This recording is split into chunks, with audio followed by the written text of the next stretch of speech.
শহীদ রাষ্ট্রপতি জিয়াউর রহমান একজন সেনাবাহিনীর লোক হওয়া সত্ত্বেও কিন্তু তিনি রাজনীতির জন্য যা করে গেছেন বাংলাদেশের, এটা এখন পর্যন্ত কেউ বিট করতে পারেনি।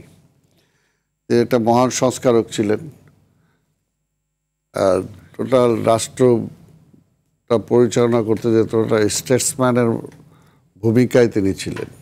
জি, তো এই কারণেই জিয়াউর এত বছর পরেও জিয়াউর রহমান বাংলাদেশের মানুষের কাছে জনপ্রিয়, সাধারণ মানুষের কাছে, সব শ্রেণীর মানুষের কাছেই। এবং সেই জনপ্রিয়তাটা কিন্তু আইন করে পাশ করতে হয় নাই, এটা তিনি তার কর্মের মধ্য দিয়েই অ্যাচিভ করেছেন জিয়াউর রহমান এটা। এবং তার অ্যাচিভমেন্টের ফসলই কিন্তু আজকে আমরা যারা বিএনপি করি, আমরা সেই অ্যাচিভমেন্টের ফলটাই আমরা ভোগ করতেছি, বা দেশও উপকৃত হয়েছে, দেশও ভোগ করতেছে। জিয়াউর রহমানের আবির্ভাব প্রকৃত অর্থে তো 26শে মার্চের স্বাধীনতার ঘোষণার মধ্য দিয়ে, এবং সেটা তো মানুষের মনের মধ্যে ছিল। আর সবচেয়ে বড় হলো কথাটা হলো যে যুদ্ধের পরবর্তী সময়ে আওয়ামী লীগ মুক্তিযুদ্ধের বেনিফিশিয়ারি, অর্থাৎ বেনিফিশিয়ারি হিসেবে সে রাষ্ট্র ক্ষমতায় আসছে বা তাকে রাষ্ট্র ক্ষমতায় আনা হয়েছে। কিন্তু আনার পরে সত্যিকার অর্থে মুক্তিযুদ্ধের চেতনার কথা বলে চেতনাকে ধ্বংস করেছে আওয়ামী লীগ। মুক্তিযুদ্ধ যে কারণে আমরা করলাম, মনে করেন আমরা তো যখন আমি যুদ্ধে যাই তখন নরডামের প্রথম বর্ষের ছাত্র, আমি দাড়ি মোছও ঠিক মতো উঠে নাই, যুদ্ধ করলাম। সেই সময় তো একটা স্বপ্ন ছিল যে কি দেশ স্বাধীন হবে, আমাদের দেশ, আমরা চালাবো, এই দেশে নতুন বাংলাদেশ হবে, এখানে শোষণ থাকবে না, বঞ্চনা থাকবে না। ঢাকা, আমি ওই সময় যা মনে করতাম যে আর পল্টন ময়দানে জনসভার প্রয়োজন হবে না, ঢাকার রাজপথে আর কোনো মিছিলে গুলি হবে না, আমাদের দেশ আমরা চালাবো, সেটাতে হবে কেন? কিন্তু যুদ্ধ শেষ করার পরে যখন আসলাম তখন বললো তুমি অস্ত্র জমা দিয়ে দাও, দায়িত্ব শেষ।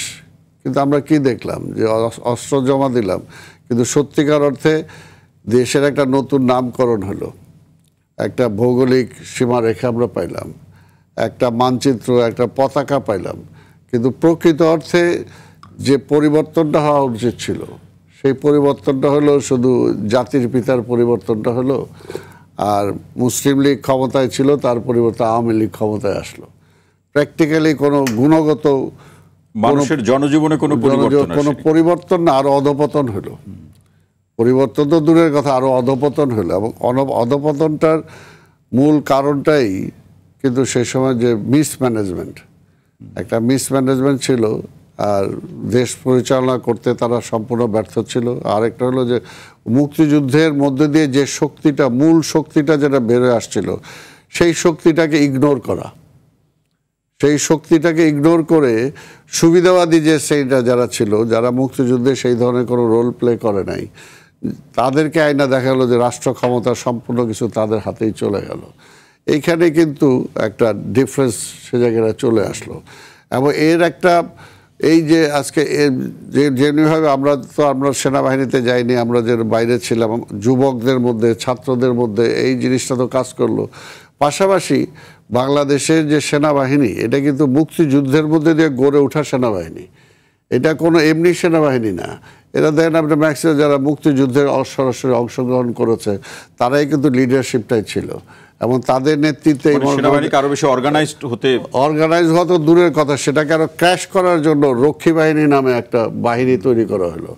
এবং দেখা গেল যে সেনাবাহিনীর মানে শক্তি, সামর্থ্য বা তাদের ফ্যাসিলিটি, যেগুলোকে আরো কার্টেল করে কিভাবে রক্ষী বাহিনীটাকে দাঁড় করানো যায়। অর্থাৎ তখনই কিন্তু মানুষ হোঁচট খাইলো যে তাহলে ভারত যে আমাদেরকে সহযোগিতা করলো, এই সহযোগিতার পেছনে তাদের মূল চিন্তাটাই হলো যে এটাকে একটা কলোনিয়াল সিস্টেমে ধরে রাখা, এখান থেকে যতটুকু তারা বেনিফিট দিতে পারে আর আমাদেরকে যতটুকু দাসত্বের মধ্যে নিয়ে যেতে পারে। ওইখান থেকে কিন্তু মানুষের মধ্যে, বিশেষ করে সেনাবাহিনীর মধ্যেও কিন্তু এইগুলো নিয়ে মারাত্মক দ্বন্দ্ব হওয়া শুরু করলো।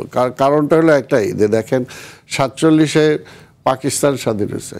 পাকিস্তান স্বাধীন হওয়ার সময় সেটা সেই সময় আলোচনার টেবিলে হোক বা যে টেবিলে হোক, সেই সময় যারা নেতৃত্ব দিয়েছে ওই জেনারেশনটাই কিন্তু আইসা স্বাধীনতার পরে ৭২ পরে তারাই কিন্তু ক্ষমতাটা নিল, কিন্তু মুক্তিযুদ্ধের মধ্যে দিয়ে যে ফোর্সটা বের হয়ে আসলো তাদের কিন্তু ওই যে প্রথমে বলছে আমি ইগনোর করা হলো, তাদেরকে কিন্তু সেখানে কোনো কাজে লাগালো না। এই ক্ষোভটা কিন্তু আস্তে আস্তে সবার মধ্যে মানুষের মধ্যে দানা বেঁধে উঠছে। পাশাপাশি যখন রিলিফ, যখন শেখ মুজিব নিজে বলছে আমি কি করব, আমি চাই ভিক্ষা টিক্ষা করে আনি, সারা পৃথিবী থেকে আনি, আমার চারপাশে চাটার দল সব চাইটা বেটা খায় ফেলে, তাই না, চোরের দল চাইটা বেটা খায় ফেলে। মাওলানা ভাসানী পল্টন ময়দানে দাঁড়ায় বলল মুজিব তোমার ছাত্রলীগ, যুবলীগ, লাল বাহিনী, নীল বাহিনী থামাও, এরা দেশটাকে লুইটা বুইটা খায় ফেললো।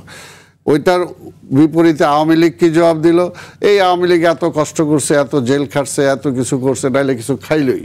ওই যে বলছে কিছু খাইলই, তাতে আওয়ামী লীগরাও খাইছে, শেখ মুজিবও খায় ফেলাইছে। অপশাসনের চূড়ান্ত পর্যায়ে চলে গেল। তখন এমন একটা অবস্থা যে ৭ই নভেম্বরে কি, ৭ই নভেম্বরে যখন খালেদ মোশাররফ যখন সিনে আসলো, জিয়াউর রহমানকে হাউস অ্যারেস্ট করে খালেদ মোশাররফ যখন আর্মি চিফ হয়ে গেল, পরের দিন যখন ঢাকা বিশ্ববিদ্যালয়ে এই খালেদ মোশাররফের ভাই রাশেদ মোশাররফ আর তার মা এইখান থেকে মিছিল করে যখন ৩২ নম্বরে গেল, তখন ১৬ কলা পূর্ণ হয়ে গেল মানুষের কাছে, যে এই বুঝি আবার ভারতের মানে সহযোগিতায় আবার আওয়ামী লীগ বোধহয় ক্ষমতায় আসতেছে, আমাদের অবস্থা শেষ। কাজে এইটার বিরুদ্ধে প্রতিরোধ করতে হবে। সেই সময় কিন্তু আমরা যারা ছিলাম যুদ্ধও করছি, পরবর্তী ৭ই নভেম্বরও আমরা রাস্তায় বের হয়ে আসছিলাম। কারণটা ছিল একটাই, যে আমার স্বাধীনতা যে কোনো সময় বিপন্ন হতে পারে, সুতরাং স্বাধীনতাকে রক্ষা করার জন্য আমাকে দেশ রক্ষা করতে হবে, করার জন্য আমাকে এখন এটার বিরুদ্ধে দাঁড়াইতে হবে। এখানে দাঁড়ানো ছাড়ার কোনো বিকল্প নেই। এইখান থেকে কিন্তু জিয়া রহমানের আবার দ্বিতীয় পর্যায়ে আবির্ভাব, এই দেশের সেপাহী জনতা ঐক্যবদ্ধভাবে জিয়া রহমানকে আইনা রাষ্ট্র ক্ষমতায় দিল। কিন্তু মার্শাল দিয়ে আসে নাই, কু করেও আসে নাই।